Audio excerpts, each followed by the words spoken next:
In the vast expanse of the galaxy where 1,000 civilizations have risen and fallen across millions of years, there exists a universal truth that every species learns eventually. Survival belongs to the strongest, the smartest, or the most cunning. The Kralliks ruled by sheer physical might. The Etherians controlled minds with psychic powers that could bend reality itself. But in a forgotten corner of the Milky Way, on a small blue planet orbiting an unremarkable yellow star, something unprecedented was stirring, something that would shatter every assumption the galaxy had about power, about survival, and about what it truly meant to be dangerous. The humans were waking up, and when they did, the galaxy would never be the same again.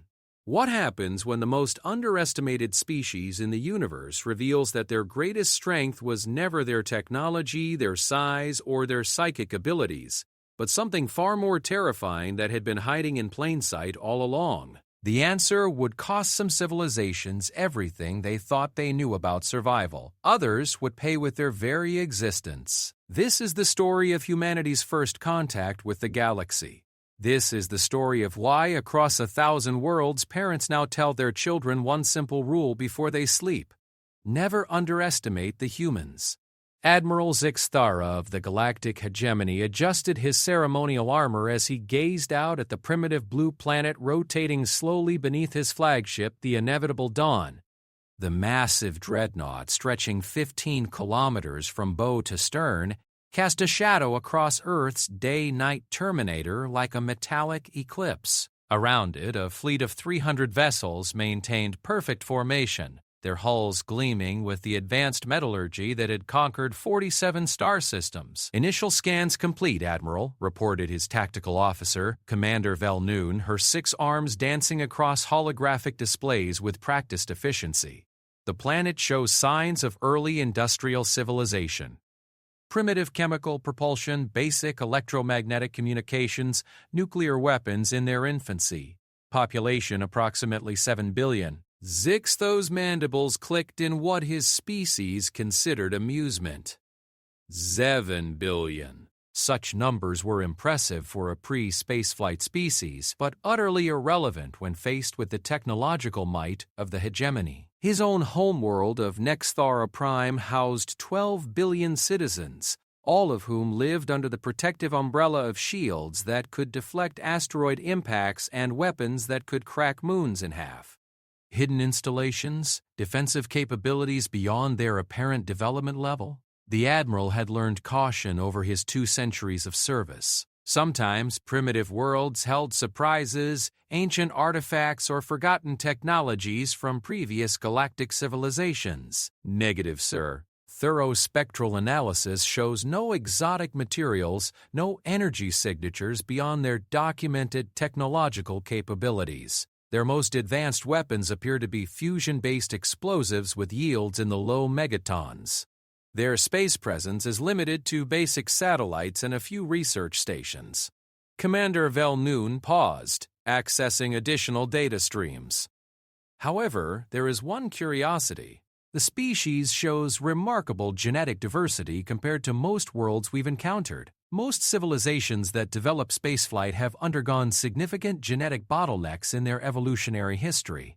These humans appear to have avoided such bottlenecks entirely. The Admiral's attention shifted from the planet to the data displays surrounding his command throne. Genetic diversity was indeed unusual, but hardly threatening. If anything, it suggested a species that had never faced true adversity, never been forced to adapt or specialize for survival.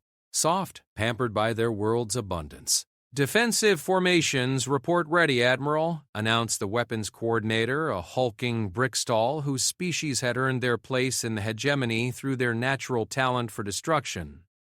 "All primary batteries are charged and locked onto major population centers. Shield generators are maintaining full coverage across the fleet." Zixthara nodded approvingly. The hegemony's standard first contact protocol had been refined over millennia of expansion. Overwhelming display of power, clear demonstration of technological superiority, followed by simple terms: submit to hegemony authority or face complete annihilation. It was efficient, clean, and had worked without fail across thousands of worlds. Yet something about this particular world nagged at him. The intelligence reports had been unusually contradictory. Initial long-range surveys had dismissed the humans as barely evolved primates, notable only for their tendency toward tribal warfare and their destruction of their own environment. But more recent close-range observations had revealed rapid technological advancement, complex global communication networks, and most puzzling of all, an apparent complete lack of unified planetary government. "Sir, we're receiving multiple communication signals from the planet's surface," reported the communications officer. "They appear to be using hundreds of different transmission frequencies and dozens of distinct languages." "Babel protocols," Zixthara commanded. Within seconds, the ship's translation systems had analyzed and categorized the incoming signals. The results appeared on his tactical display, and his mandibles stopped their satisfied clicking. The humans weren't sending desperate pleas for mercy or confused attempts at communication. Instead, his screens filled with what could only be described as organized chaos. Military channels buzzed with rapid coordination between different regional powers. Scientific frequencies carried streams of data as human observers attempted to analyze his fleet's technology. Most disturbing of all, civilian channels showed not panic but a strange mix of excitement and defiance. "Admiral," Commander Valnoon's voice carried a note of uncertainty that was unusual for the veteran officer. "The humans appear to be mobilizing." Mobilizing? Zixthara's four eyes focused on the planet's surface as his ship's sensors provided real-time updates. "Show me."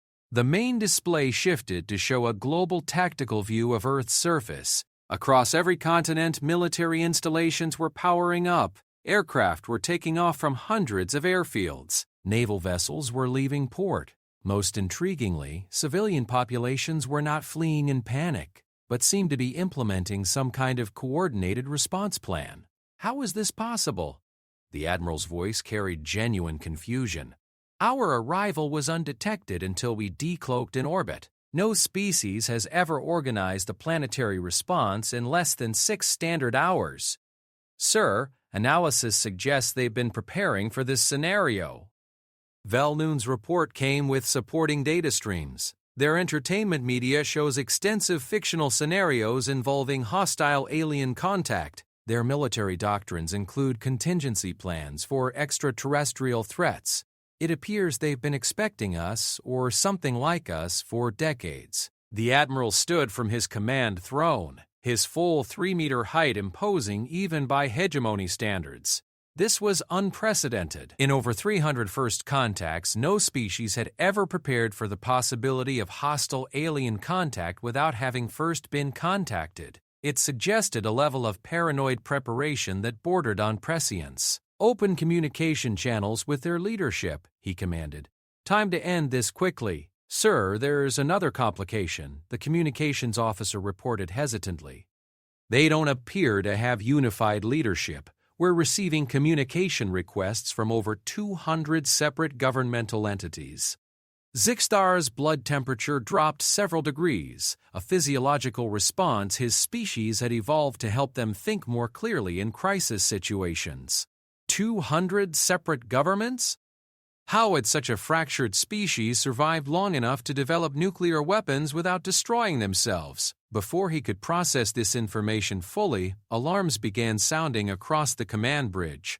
Dozens of small objects were rising from Earth's surface, accelerating at rates that pushed the boundaries of the humans' documented technology. "Missile launches detected across the planetary surface," reported the weapons coordinator with something approaching excitement in his voice. "Primitive kinetic interceptors and chemical explosives. They pose no threat to our shields, but the coordination is impressive." Indeed, as the tactical display updated, it became clear that the human response was anything but primitive. Hundreds of missiles were launching from submarines, aircraft, and ground installations, but their flight patterns suggested sophisticated coordination. Rather than simply firing everything at the largest target, they were implementing complex attack vectors designed to overwhelm point defenses. They're using their own satellites for targeting coordination, Velnoon reported with growing amazement. And, sir, some of those missiles appear to be carrying their nuclear weapons. Nuclear weapons against starship armor? Zixthar couldn't suppress a laugh. Those weapons might crack the hull of an atmospheric shuttle.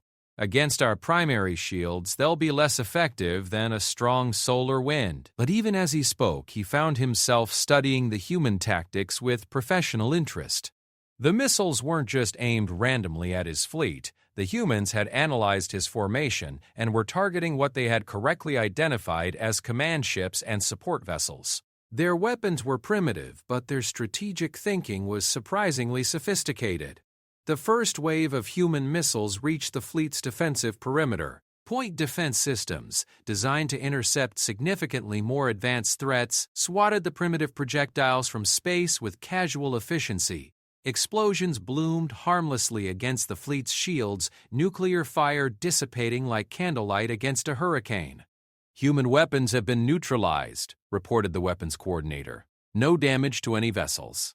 Shields holding at 90%. But instead of the expected pause or retreat, the tactical display immediately showed a second wave of launches from Earth's surface. Then a third. The humans were firing everything they had in sustained volleys, maintaining their attack even after its obvious futility had been demonstrated. "Curious," mused Commander Velnoon. "Most species cease resistance once they witness the ineffectiveness of their weapons. These humans appear to be intensifying their efforts." Admiral Zixthara studied the tactical display with growing fascination. The human response was indeed intensifying, but not in the panicked, disorganized way he'd seen from other primitive species. Instead, their attacks were becoming more coordinated, more focused. They were learning from each failed assault and adapting their tactics in real time. "Sir, we're receiving a communication from the planet's surface," announced the communications officer. "Single transmission source, but it appears to be representing multiple governmental entities. Put them through." The main display shifted to show a human figure seated at what appeared to be some kind of command center. The being was smaller than Zixthara had expected, barely 2 meters tall and seemingly fragile compared to the robust physiques of most spacefaring species. But the human's eyes held something the Admiral hadn't anticipated. Not fear, but calculation. "I am Secretary General Chen of the United Nations Emergency Council," the human said, its voice carrying clearly through the translation systems. "I speak for the consolidated governments of Earth in this matter. I am Admiral Zixthara of the Galactic Hegemony," the Admiral replied, activating protocols designed to demonstrate overwhelming authority. Behind him, holographic displays showed the full might of his fleet, weapons capabilities, and the fate of worlds that had refused hegemony rule. "Your world has been selected for incorporation into the hegemony. You will surrender all governmental authority, cease all military resistance, and prepare your population for integration. Compliance is not optional." The human leader listened without visible emotion, then spoke again. "Admiral, before we discuss terms, I have a question. In your experience conquering other worlds, how many species have you encountered that successfully resisted incorporation into your hegemony?" Zixthara's mandibles clicked in amusement. "None. In 300 years of expansion, no world has successfully resisted hegemony authority once our intentions have been made clear." "I see." Secretary General Chen nodded thoughtfully. "And in those 300 years? How many species have you encountered that prepared for your arrival before you contacted them?" The question stopped Zixthara cold. It was such an obvious observation, yet he hadn't fully considered its implications. "None," he admitted. "Then, perhaps," the human said, with what the translation systems identified as a smile, "you should consider the possibility that you've never encountered a species quite like humanity before."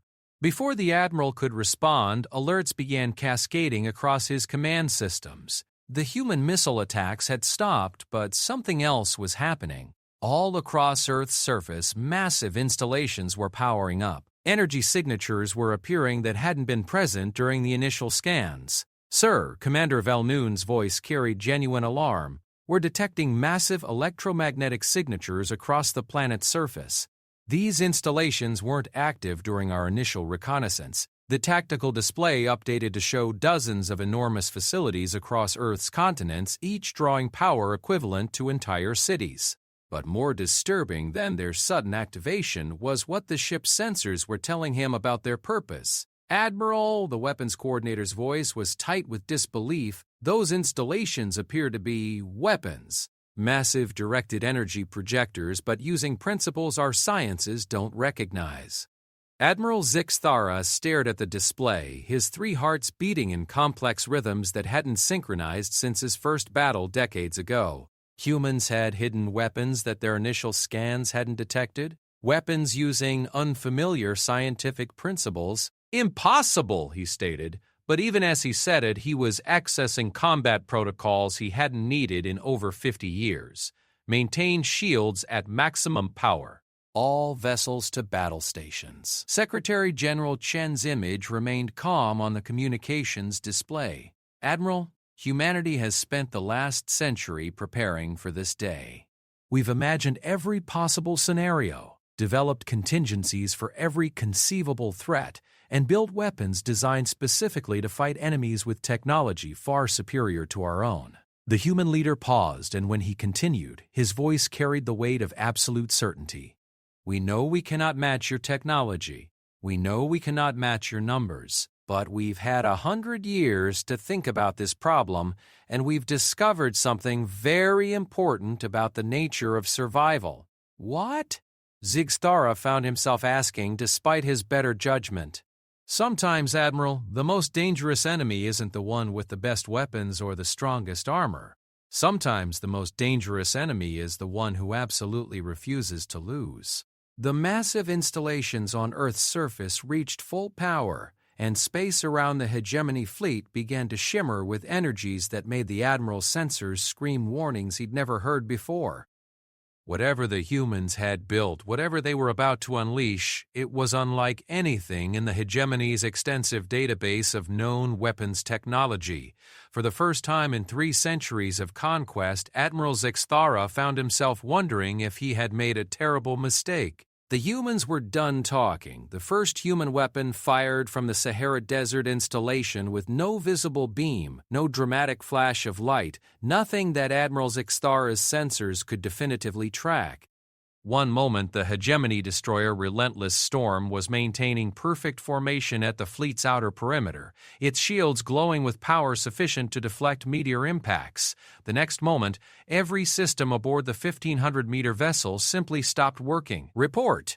Zixthara barked as his bridge erupted in controlled chaos. Officers scrambled to understand what had happened to their sister ship, while defensive systems across the fleet attempted to identify and classify the attack that had just crippled one of their most advanced vessels.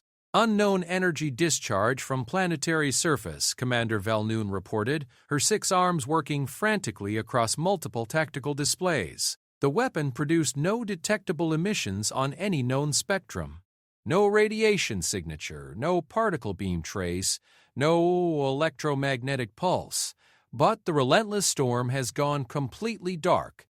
All systems offline, including emergency backup power.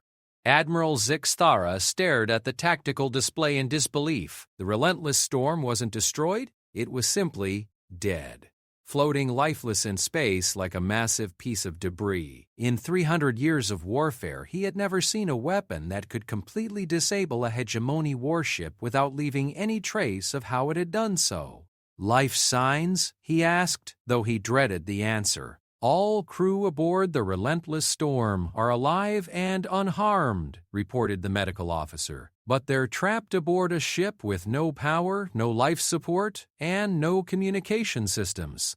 They have approximately 6 standard hours of emergency air." Before the implications of this could fully sink in, alarms sounded across the bridge. A second human installation was powering up, this one located beneath what their intelligence identified as the Pacific Ocean. "Evasive maneuvers," Zixthara commanded, but even as he spoke, he realized the futility of the order. His sensors couldn't track the human weapons, which meant he had no way to predict their targeting or evade their effects. The underwater installation fired. This time, the target was the heavy cruiser Sovereign Might, positioned in the fleet's middle formation. The result was identical to the first attack. A massive warship armed with weapons that could level continents and protected by shields that had never been penetrated simply went dark and began drifting helplessly through space. "Sir, we need to withdraw beyond their weapons range immediately," urged Commander Velnoon. "We don't understand their technology, and we can't defend against weapons we can't detect." "Negative," Admiral Zixthara replied, his voice hard with determination. "We retreat now, and every species in the galaxy will know that the mighty hegemony fled from a primitive world. Our authority depends on absolute dominance. We finish this here and now." But even as he spoke those words, Zixthara was accessing classified files that few in the hegemony even knew existed. Deep in the archives of conquered civilizations, there were scattered references to weapons that worked on principles the hegemony's science couldn't explain. The Etherians had called them probability manipulators. The ancient Zephyrians had referenced causal disruptors. In every case, these weapons had been dismissed as myth or misunderstood technology. Now, watching two of his most powerful ships floating dead in space, the Admiral began to wonder if those ancient records hadn't been myths after all. "All ships maximum defensive posture," he commanded. "Route all available power to shields and point defense systems. Tactical analysis of human weapons is top priority." But the humans weren't finished demonstrating their capabilities. Across Earth's surface, dozens more installations were powering up, each one radiating energy signatures that made the hegemony's sensors emit warning tones they'd never been programmed to produce. Secretary General Chen's image remained on the communication display, watching the Admiral's growing confusion with what appeared to be professional interest. "Admiral, perhaps now would be a good time to discuss our terms." "Your terms?" Zixthar's mandibles clicked in disbelief. "You've disabled 2 ships. "We have nearly 300 remaining. Your position hasn't meaningfully changed, hasn't it?" The human leader gestured to something off-screen, and new tactical data began appearing on the Admiral's displays. "Perhaps you should take another look at your situation." What Zixthara saw made his 3 hearts skip several beats in synchronized terror. The human weapons weren't just the massive installations he'd been tracking. Across Earth's surface, thousands of smaller facilities were activating, each one drawing power from hidden sources and preparing to fire. Satellites that his initial scans had dismissed as primitive communication devices were repositioning themselves and powering up weapon systems. Even civilian installations appeared to be transforming into military assets. But more terrifying than the sheer number of weapons was their apparent variety. The installations in the Sahara and Pacific had used the same unknown technology that simply shut down his ships, but sensors were detecting at least 12 other distinct weapon types, each operating on principles that the hegemony's science couldn't classify or predict. "How is this possible?" he found himself asking aloud. "Our initial scans were thorough. We surveyed every major installation on your planet." Secretary General Chen smiled again, an expression that the Admiral was beginning to find deeply unsettling. "Admiral, humanity learned very early in its development that the key to survival isn't having the biggest stick. It's making sure your enemy never knows where all your sticks are hidden until it's too late. We've been building our planetary defense network for over a century," the human continued. "Every major city, every industrial center, every population hub has been constructed with defensive systems built into their very foundations. What you scanned as civilian infrastructure was actually the most sophisticated military network ever constructed." To demonstrate his point, Chen transmitted new data to the hegemony fleet. The tactical display updated to show Earth's true military capability, and Admiral Zixthara felt something he hadn't experienced in over 2 centuries of military service: genuine fear. Every major human city was revealed to be a fortress. Skyscrapers contained vertical missile silos. Subway systems housed underground weapon networks. Civilian airports could transform into military launch facilities within minutes.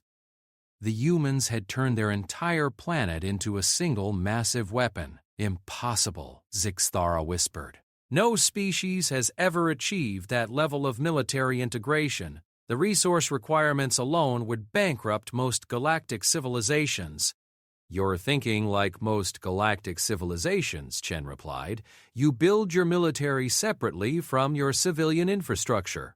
You conquer other worlds to gain resources for expansion. But humanity took a different approach. We built our entire civilization around the assumption that someday, someone like you would come to take our world away from us. Every human settlement, every city, every town has been designed from the ground up to serve dual purposes. We didn't build a military to defend our civilization. We built our civilization to be our military. A third human weapon fired, this one from what the Admiral's database identified as a civilian manufacturing center in what humans called Germany. But instead of disabling another ship, this weapon did something else entirely. The hegemony destroyer Eternal Vigilance simply vanished. Not destroyed, not disabled, but literally gone as if it had never existed at all. "Where did it go?" Commander Velnoon's voice carried a note of panic that the Admiral had never heard from his veteran officer. "Unknown, sir. All sensor readings show the vessel simply ceased to exist. No explosion, no debris field, no energy signature indicating destruction. One moment it was there, the next moment our sensors could find no trace that it ever existed." Admiral Zixtara accessed his personal communication channel to Fleet Command, knowing that this situation had moved far beyond his authority to handle. But when he tried to establish connection, he received only static. "Communications are being jammed," reported the signals officer.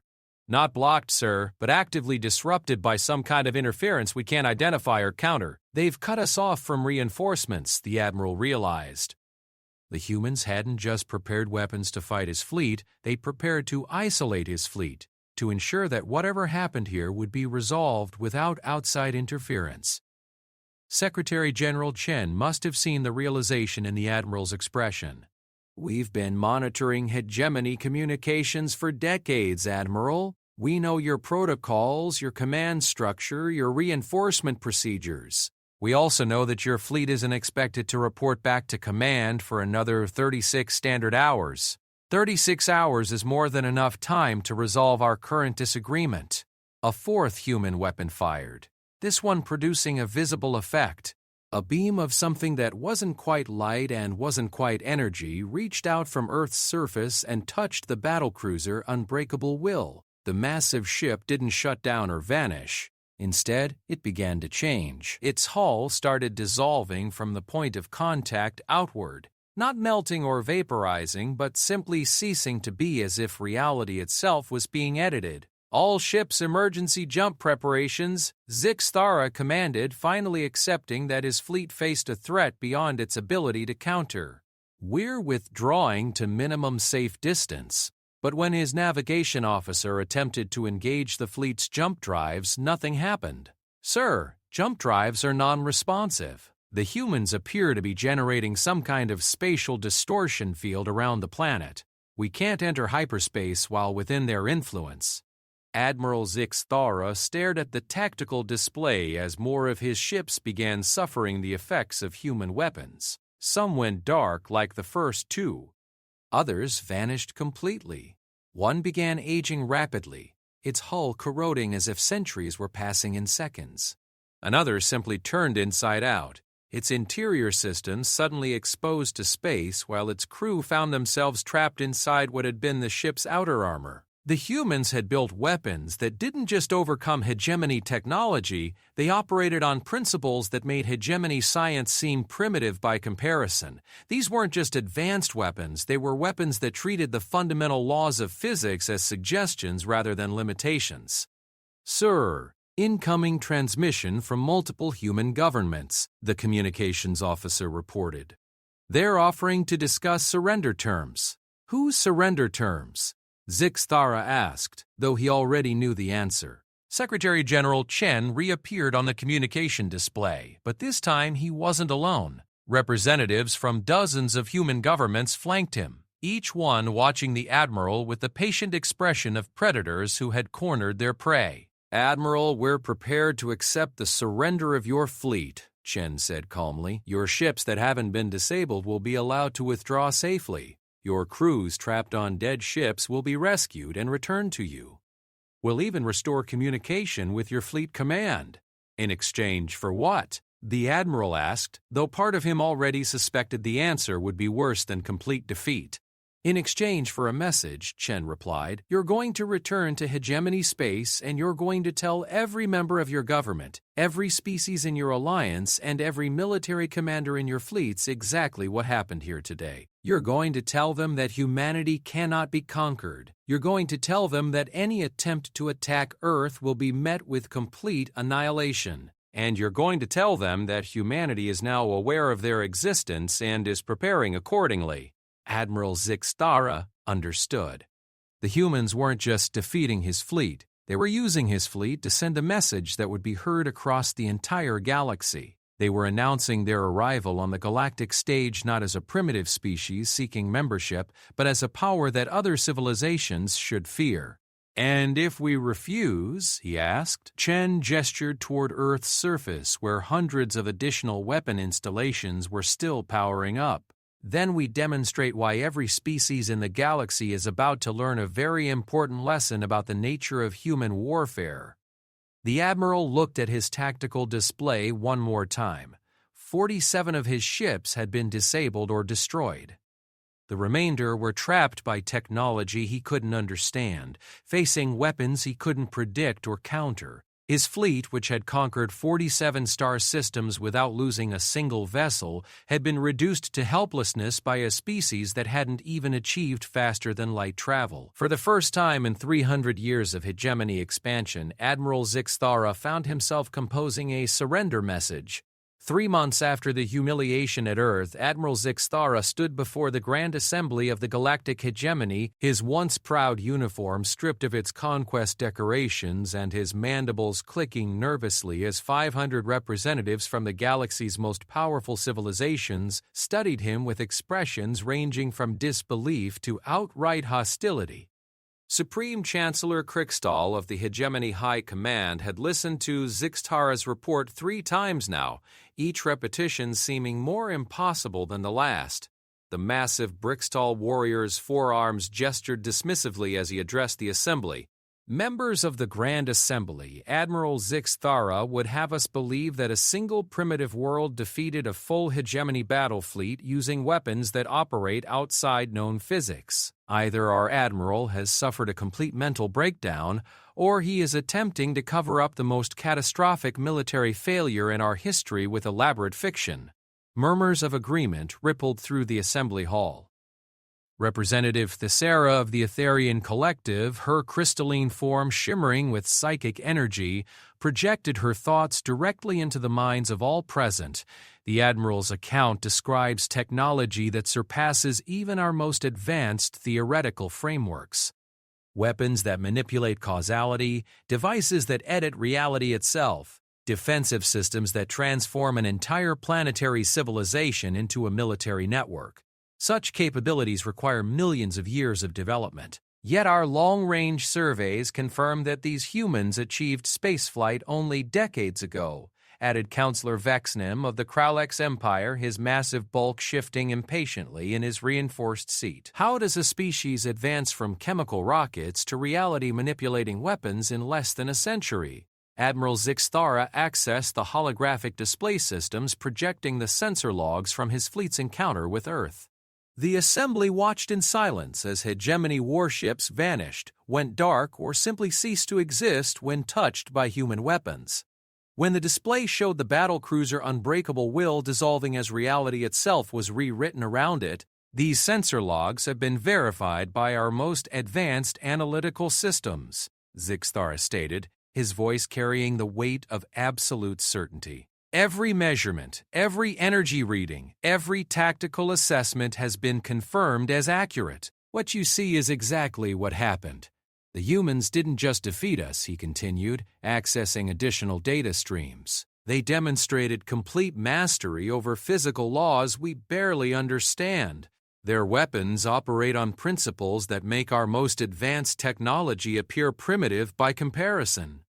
Supreme Chancellor Krikstal's expression darkened as he studied the tactical data. The hegemony's entire expansion strategy was built on technological superiority. If a primitive world could develop weapons that surpassed their capabilities, what did that say about every other world they'd conquered?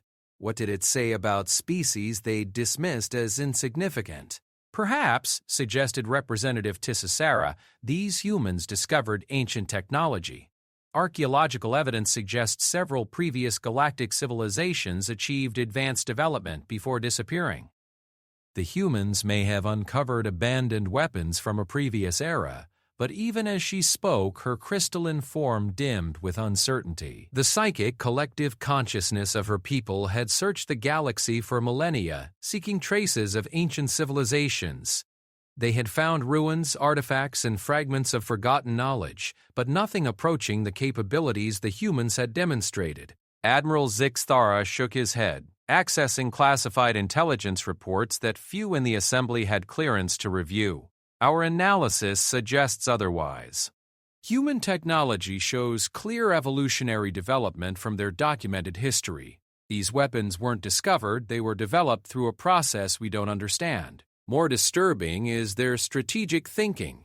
The humans didn't just prepare weapons to defeat us, they prepared for the consequences of defeating us. They understand galactic politics, military doctrine, and the psychology of conquest better than species who have been part of the galactic community for millennia. The Admiral paused, allowing the implications to settle. They knew that defeating one fleet would bring retaliation. They knew that demonstrating advanced weapons would make them a target for every major power in the galaxy, and they prepared for all of it. What do you mean? Chancellor Krikstal's voice carried an ominous note that made several representatives shift uncomfortably. Zixthara activated a new set of displays, showing intelligence data gathered by long-range reconnaissance probes sent to monitor Earth after his fleet's withdrawal. What the Assembly saw made the attack on his fleet seem like a minor skirmish by comparison. Earth's surface was transforming. The weapon installations that had defeated the hegemony fleet were revealed to be only the first phase of a much larger construction project. Massive orbital platforms were being assembled in space around the planet, each one bristling with weapon systems that made the surface installations look primitive. More disturbing, similar construction was beginning on other planets in the human star system. They're not just defending their homeworld, Zixthara reported. They're turning their entire solar system into a fortress. Every moon, every asteroid, every piece of space debris is being converted into weapons platforms or defensive installations. But the orbital construction wasn't the most alarming development.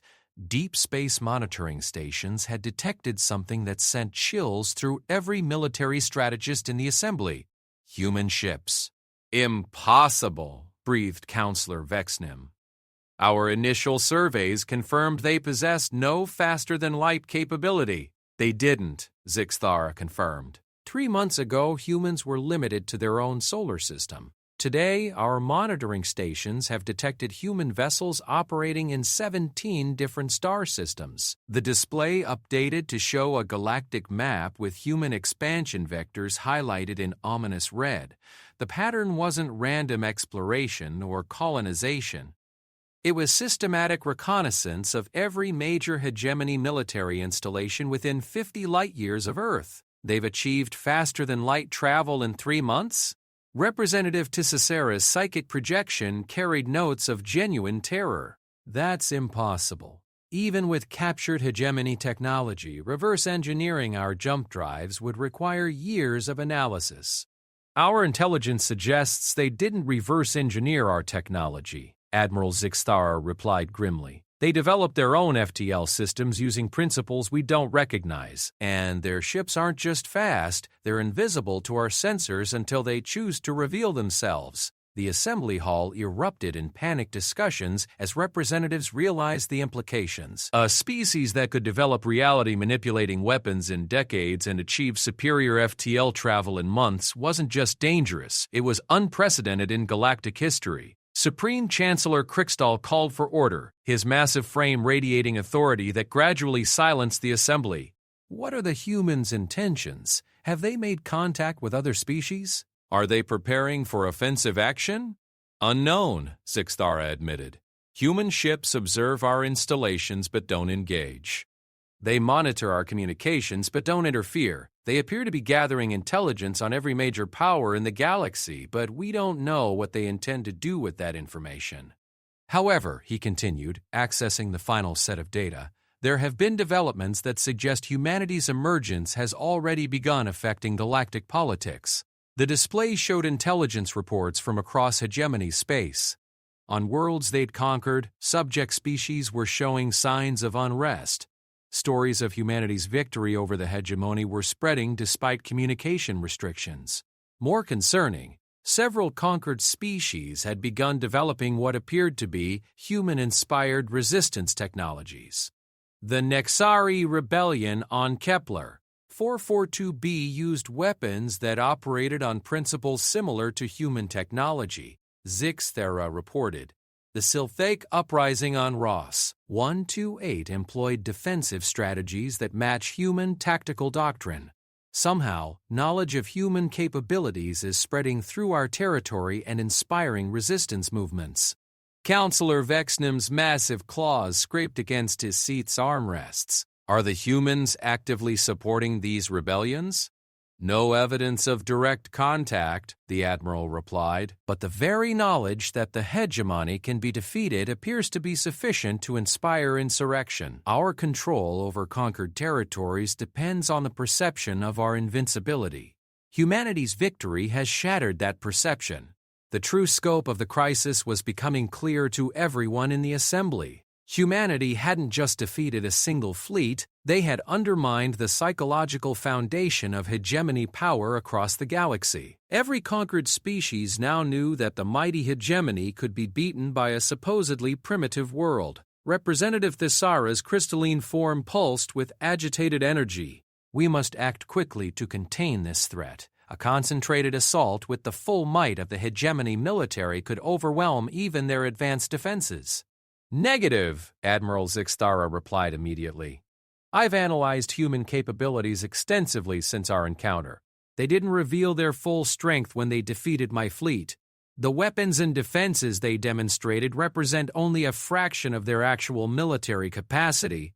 How can you be certain? Chancellor Kriegstahl demanded.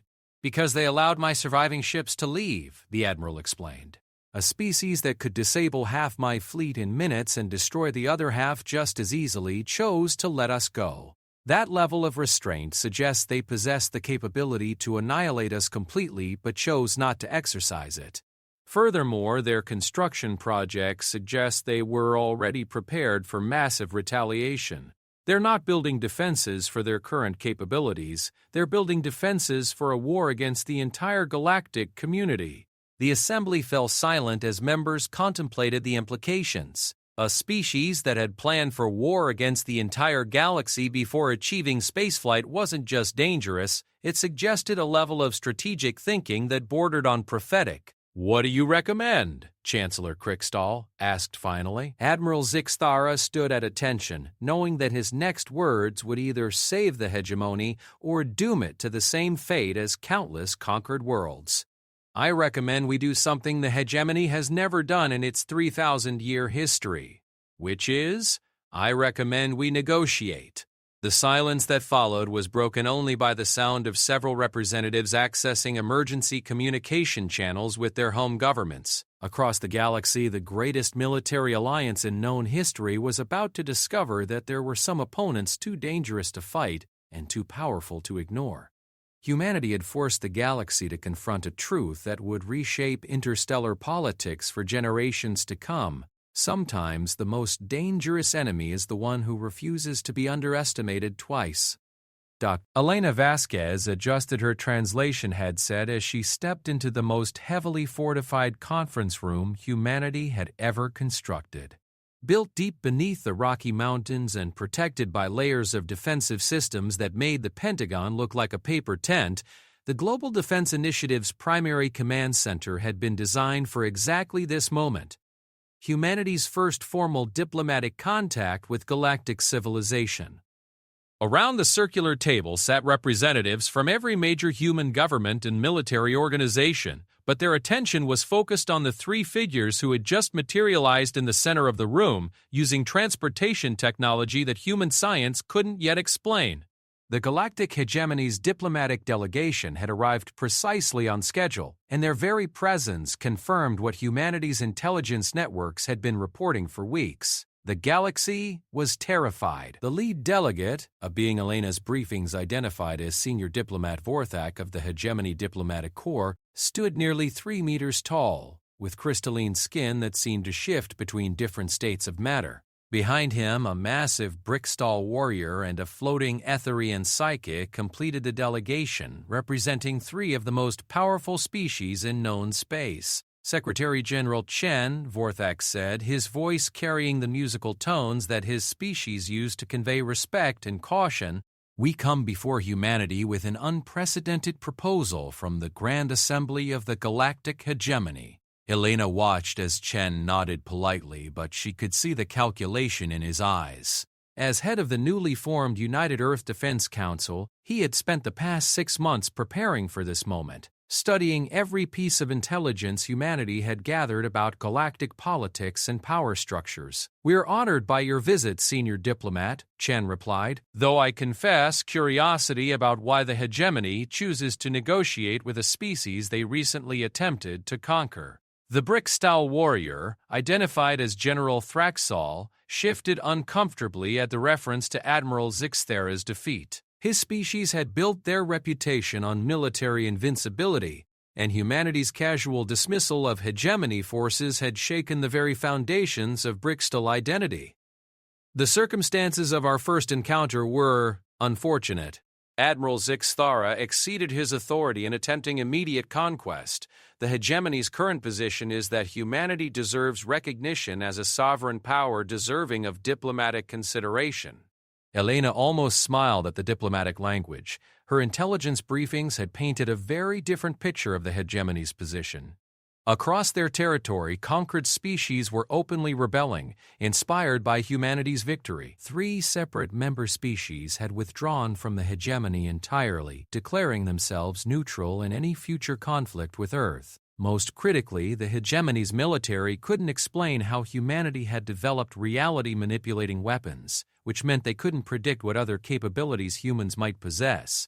The galaxy's greatest military alliance had come to negotiate because they were afraid to fight. "We appreciate the hegemony's revised perspective," Chen said carefully. "What exactly are you proposing?" Vorthak activated a holographic display that showed the galaxy's political structure, with hegemony territory highlighted in blue and neutral zones marked in green. "We propose formal recognition of human sovereignty over your home system, with guarantees of non-interference in exchange for humanity agreeing to limit expansion beyond a specified boundary." Elena watched as her colleagues' expressions hardened. The hegemony was essentially offering to let humanity exist as long as they remained trapped in their own solar system. It was the kind of proposal that might have worked with a primitive species seeking protection, but humanity had spent 6 months studying galactic politics and had drawn very different conclusions about their position. "That's an interesting offer," Chen replied neutrally, "but it assumes humanity seeks the hegemony's permission to exist. Perhaps you should reconsider the fundamental premise of your proposal." The Etherian delegate, Seer Nixara, projected her thoughts directly into the minds of everyone present.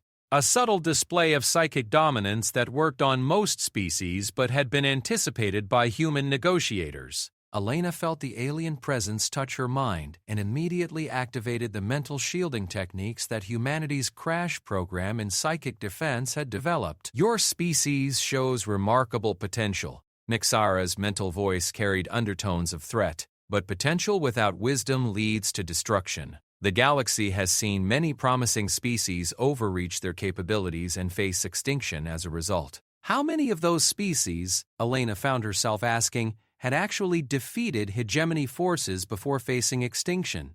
The question hung in the air like a physical presence. The hegemony delegation exchanged glances that confirmed what humanity already suspected. No species had ever defeated hegemony forces and survived to discuss it, because no species had ever defeated hegemony forces at all. Perhaps, Chen said, accessing data displays that showed humanity's expanding intelligence network, we should discuss the real reason you're here. The holographic display updated to show current galactic political situation, but with information the hegemony didn't realize humanity possessed. Rebellion movements were marked in red across dozens of hegemony worlds. Independent species were marked in yellow as they declared neutrality or actively sought human contact. Most significantly, several previously unknown civilizations were marked in purple as they emerged from hiding to observe the changing galactic balance of power. Our intelligence networks have been quite active since Admiral Zixtharada's visit, Elena explained, enjoying the shock on the delegates' faces as they realized the scope of human information gathering. We've discovered that the galaxy is far more complex than the hegemony admits. Dozens of species have been concealing their true capabilities, waiting for someone to prove that the hegemony could be challenged. Impossible, General Thraxall growled. Hegemony intelligence would have detected hidden civilizations. Would they? Chen asked, activating additional displays. Your intelligence networks are designed to detect and counter known technologies. But what about species who developed along completely different technological paths? What about civilizations that chose concealment over confrontation? The display showed intelligence reports that made the hegemony delegates visibly uncomfortable.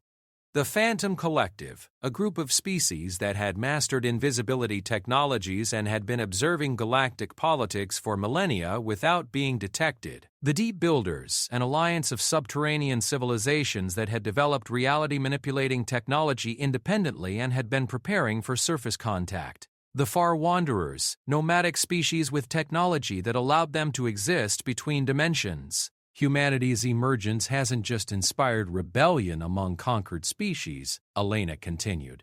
It's revealed that the galaxy contains dozens of advanced civilizations that the hegemony never knew existed. Your position as the dominant galactic power was built on incomplete information. Senior diplomat Vorthak's crystalline skin shifted to darker tones, indicating extreme stress in his species. What are humanity's intentions regarding galactic politics?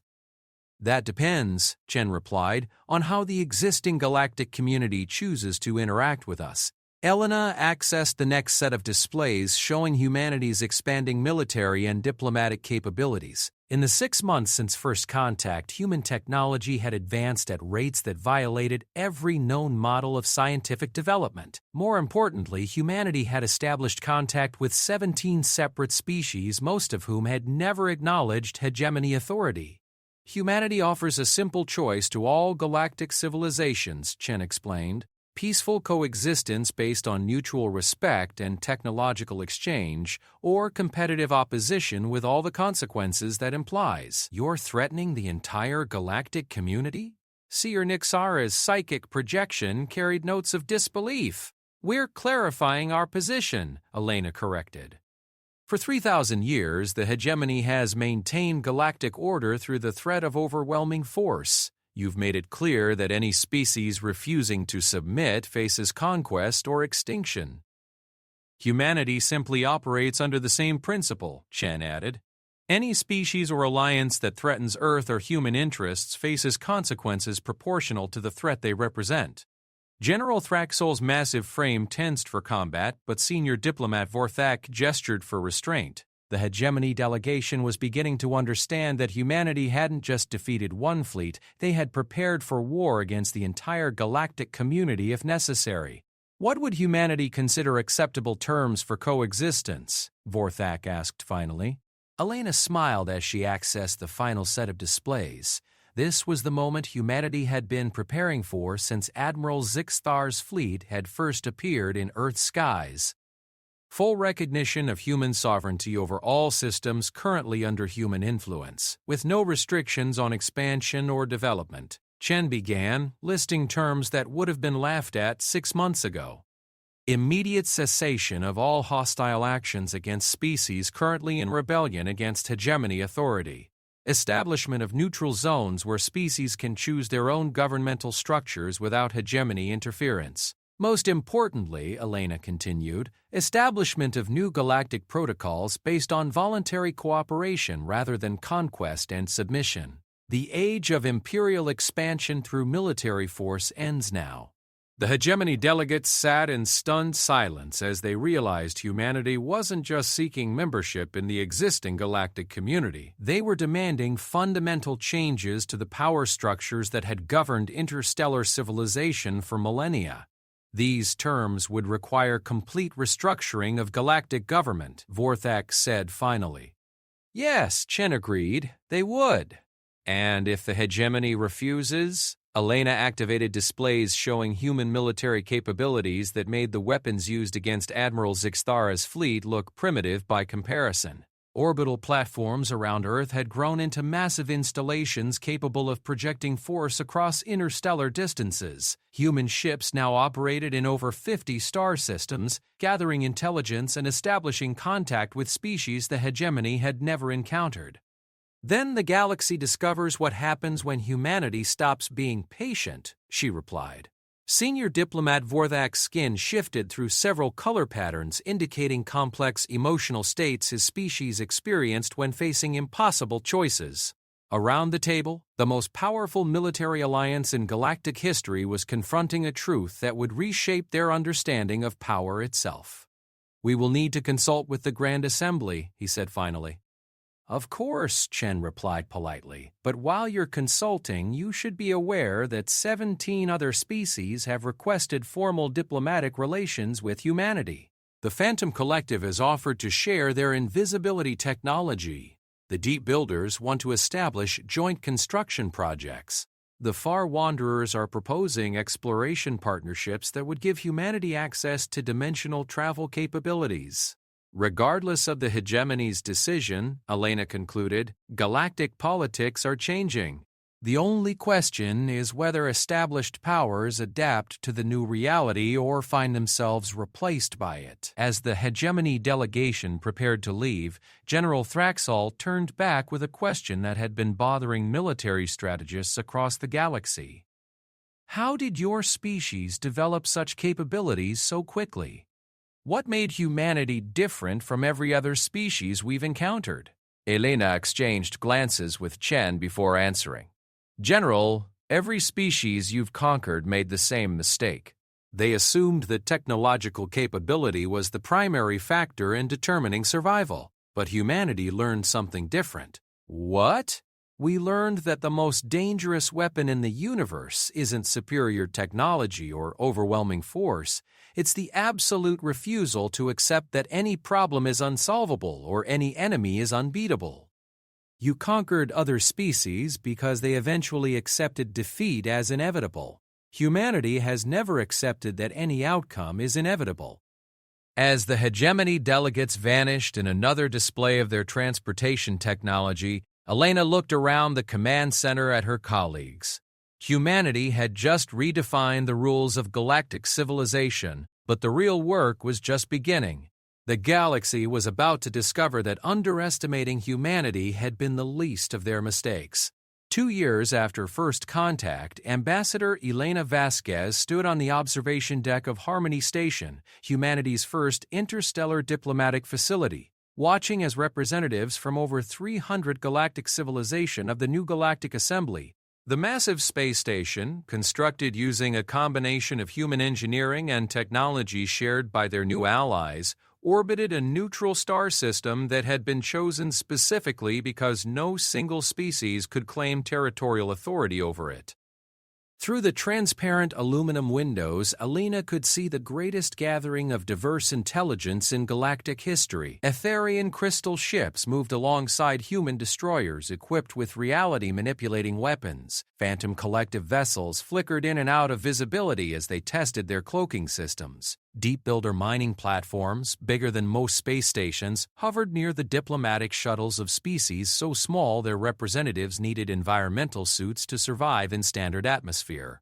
Most significantly, former hegemony member species arrived in their own ships rather than as part of hegemony delegations, a visible symbol of how completely the old power structures had collapsed. Quite a sight!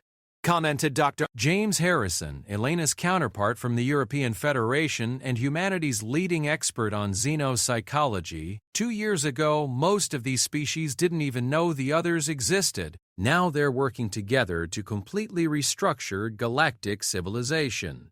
Elena nodded, accessing her neural interface to review the agenda for the Assembly's opening session. The topics under discussion would have been unthinkable during the Hegemony's reign.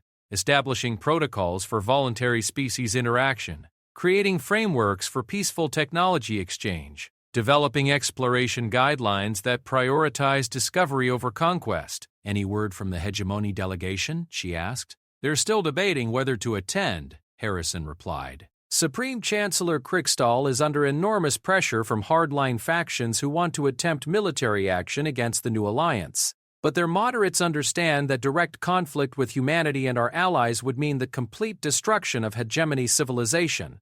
What about the intelligence reports? Harrison's expression darkened. Confirmed.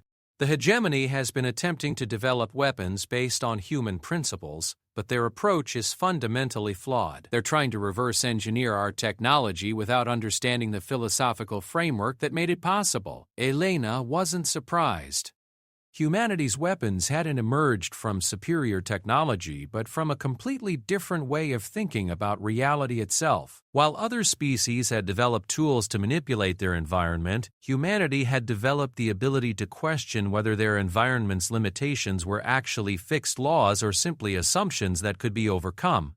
The real concern, Harrison continued, is that several hegemony military leaders are advocating for what they call the final solution. Complete sterilization of human space using weapons of mass destruction, even if it means destroying entire solar systems. They're that desperate? Think about it from their perspective. For 3,000 years, the hegemony maintained galactic order through fear of their military superiority. Now, over 60% of their former territory has declared independence. Their member species are abandoning them for voluntary alliances, and their fundamental worldview has been proven obsolete. The hegemony faced something worse than military defeat. They faced cultural extinction. Their entire civilization was built around the premise that might makes right and that superior force justified dominion over weaker species. Humanity's success had proven that cooperation could achieve what conquest never could, making the hegemony's approach seem not just wrong but primitive. Incoming priority transmission, announced the station's AI, a hybrid system that combined human artificial intelligence with Etherian psychic computing and phantom collective quantum processing. Source: Earth Defense Command. Classification: Immediate action required. Elena accepted the transmission, and Secretary General Chen's image appeared on her personal display. His expression carried the grim certainty that she'd learned to associate with humanity's most critical decisions. Elena, we've detected massive energy buildups across 17 hegemony military installations. Intelligence analysis suggests they're preparing for simultaneous strikes against Earth, New Geneva, and the 3 Deep Builder homeworlds. How long do we have, she asked, already accessing emergency protocols that would notify humanity's allies of the impending threat? Hegemony jump drives require 6 hours to achieve full charge for interstellar assault. Our deep space early warning network detected the energy signatures 3 hours ago. Elena's neural interface calculated automatically. 3 hours to prepare for the largest military assault in galactic history, launched by an alliance desperate enough to risk complete annihilation rather than accept the loss of their dominance. What's our response status? Full activation of the Terra defense grid, Chen replied. All orbital platforms are armed and ready. The Luna Fortress has achieved maximum defensive posture. Mars Command is coordinating with the asteroid belt installations for supporting fire. More importantly, our allies are responding exactly as we hoped. The Phantom Collective has begun systematic infiltration of hegemony command structures. The Deep Builders are activating weapon systems we didn't know they possessed. Even species that declared neutrality are offering support. Elena smiled grimly. The hegemony had made the same mistake that had doomed countless other species throughout galactic history. They had assumed that their enemies would fight according to their own rules and limitations. Ma'am, Harrison interrupted. We're receiving communication requests from over 200 species. They want to know humanity's intentions regarding the hegemony attack. This was the moment Elena had been preparing for since humanity's first contact with galactic civilization. How humanity responded to the hegemony's desperation would define the new galactic order for millennia to come. "Put me through to all requesting species," she commanded, activating the station's master communication array. Full broadcast, all frequencies, universal translation. Within seconds, Elena found herself addressing the largest audience in galactic history. Representatives from hundreds of civilizations watched as humanity prepared to respond to existential threat. "To all members of the galactic community," she began. 2 hours ago, the Hegemony Grand Assembly authorized what they call the final solution: complete sterilization of human space and the elimination of all species who have allied with humanity. In approximately 3 hours, the largest military assault in recorded galactic history will begin. The hegemony intends to use weapons of mass destruction against civilian populations, hoping to terrorize the galaxy back into submission through demonstration of overwhelming force. Elena paused, allowing the implications to settle. Across hundreds of worlds, billions of beings were realizing that the old galactic order was about to make its final desperate stand. "Humanity's response is simple," she continued. "Any hegemony vessel that enters human space with hostile intent will be destroyed. Any hegemony installation that launches attacks against civilian populations will be eliminated. Any hegemony leader who authorizes the use of weapons of mass destruction against innocent beings will be held personally accountable.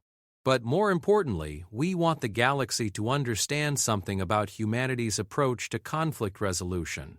Elena activated displays showing human military capabilities that had been kept secret even from their closest allies. The Terra Defense Grid wasn't just a network of orbital weapons platforms, it was a system that could project defensive force to any location in the galaxy. Human ships weren't just faster and more advanced than anyone had realized. They existed in multiple dimensions simultaneously and could strike targets anywhere in known space without warning. They've built their civilization on the premise that might makes right, and that fear is the ultimate tool of governance. Humanity rejects those premises entirely.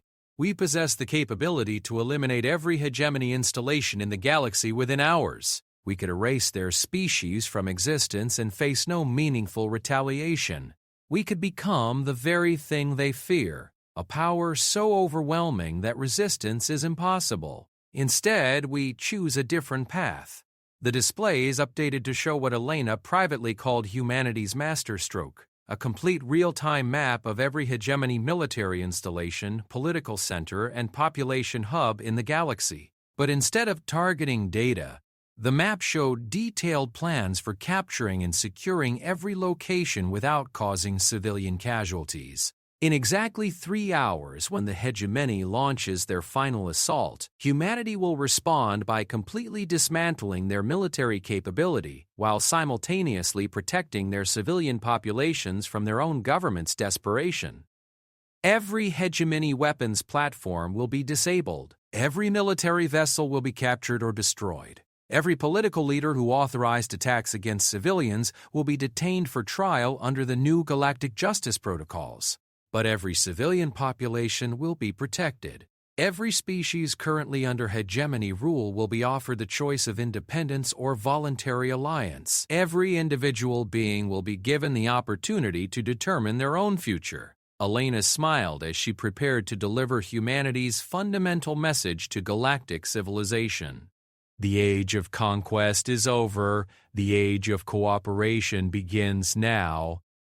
To every species watching this transmission, humanity offers the same choice we've offered everyone: peaceful coexistence based on mutual respect and voluntary cooperation, or complete opposition with all the consequences that implies. The hegemony chose opposition. In 3 hours, the galaxy will see the consequences of that choice. As Elena ended the transmission, alarms began sounding throughout Harmony Station. The hegemony assault fleets had begun their final jumps toward human space, confident that overwhelming force would succeed where diplomacy and intimidation had failed. They were about to discover why every species in the galaxy would eventually learn the most important lesson in cosmic politics: never underestimate humanity's capacity for both mercy and absolute violence. Not because humanity destroyed it, but because humanity proved that their way of thinking about power, cooperation, and survival was not just different but definitively superior. The 17 assault fleets that jumped into human space found themselves facing not just human defenses but coordinated resistance from over 100 allied species, each contributing their unique capabilities to a defense network that made the hegemony's weapons seem primitive by comparison. But more devastating than the military defeat was the psychological victory. As hegemony forces were systematically disabled by weapons they couldn't understand, their civilian populations watched human forces carefully distinguish between military targets and civilian areas, protecting the very people their own government had been willing to sacrifice. Within hours, over 300 hegemony worlds had declared independence and requested protection from human forces. The hegemony military, faced with the choice between attacking their own fleeing civilian populations or surrendering to human authority, chose surrender. Supreme Chancellor Krixtal, broadcasting from the hegemony capital world as human ships secured the planet without firing a shot, delivered the final words of the old galactic order: "We surrender unconditionally to the authority of the new galactic assembly." The hegemony hereby dissolves itself and places all former territories under the protection of species who have proven more worthy of leadership than we ever were. Elena Vasquez, standing on the bridge of the flagship New Harmony as it orbited the former hegemony capital, watched as the galaxy's newest chapter began. Around her, representatives from hundreds of species worked together to establish the frameworks for a truly cooperative galactic civilization. "Status report?" she asked her communication officer. 412 species have formally requested membership in the new Galactic Assembly. 17 previously unknown civilizations have emerged from hiding to make contact. The Phantom Collective reports that another 43 species are preparing to reveal themselves now that they're certain the age of conquest is truly over. Elena nodded, accessing data streams that showed humanity's expanding role as mediators, protectors, and facilitators of galactic cooperation. In less than 2 years, humanity had evolved from an unknown species to the primary architects of a new galactic order based on voluntary cooperation rather than enforced submission. "Ma'am," her tactical officer reported, "we're receiving a message from Earth. President Martinez wants to know when you'll be returning for the celebration." Elena looked out at the stars, at the hundreds of ships from dozens of species working together to build something the galaxy had never seen before: a truly voluntary interstellar community. "Tell the president that the celebration can wait," she replied. "We have a galaxy to rebuild." As the New Harmony prepared to jump to its next destination, where former hegemony colonies were requesting assistance in establishing their own governments, Elena reflected on the lesson that humanity had taught the galaxy. The most dangerous enemy isn't the one with the biggest weapons or the strongest army. The most dangerous enemy is the one who refuses to accept that any problem is unsolvable, any enemy is unbeatable. Humanity had faced a galaxy that told them they were too primitive to matter, too weak to resist, and too insignificant to change anything. Humanity had disagreed. The galaxy would never make the mistake of underestimating them again.